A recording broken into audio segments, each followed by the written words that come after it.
Liverpool deserved to win, but the errors that Casemiro made in that first half, giving the ball away in those areas, I mean, you're going to be struggling in this day and age. Every team has to play out from the back. Every team has to be comfortable on the ball, and if you give it away in those areas against this type of team, you're going to lose. Casemiro's made a mistake, of course he has. An experienced player's got to take a touch in it. You can't just point at one mistake. There's usually more than one. Yeah, there's more than that, and obviously we can say that if you lose the ball there in the middle and everything, but what's the point now saying that Casemiro lost the ball, Kobe lost the ball?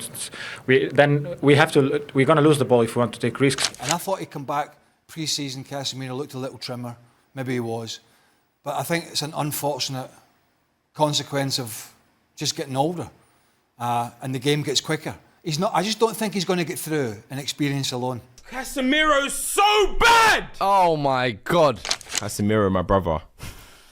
It's time. It's time. You said the football's left. It's time. It should have happened this summer. Casemiro might actually be done here. 2 mistakes, 2 mad preventable mistakes. 2 mistakes that sort of show up the system as well in a little bit, which Ten Hag's got to look at. Leave the football before the football leaves you. The football's left him. At this top level, he needs to call it a day at this level of football and move. No, leave the football before the football leaves you.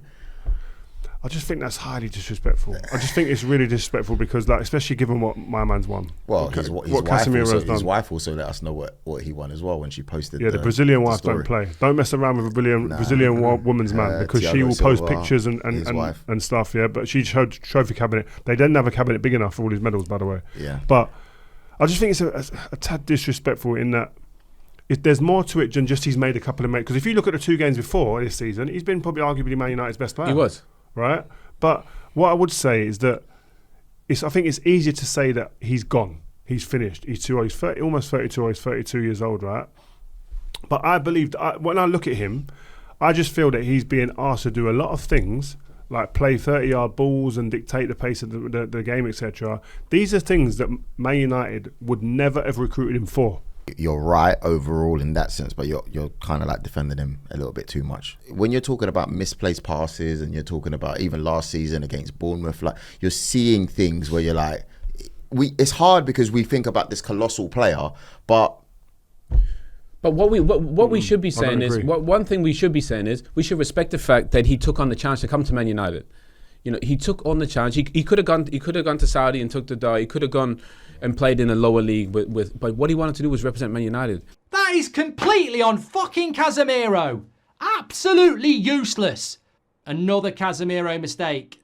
He's playing like a constipated turtle on fucking... And obviously we've seen the situation with Casemiro today, unfortunately for the lad, but how has that happened where he's in a situation where he's now actually got 5 players I think he had at Ajax? How are we not seeing his thing? The club have allowed him to spend hundreds of millions of pounds by players from the Dutch league, players he's worked with before, and we still don't see anything really about where this club's going.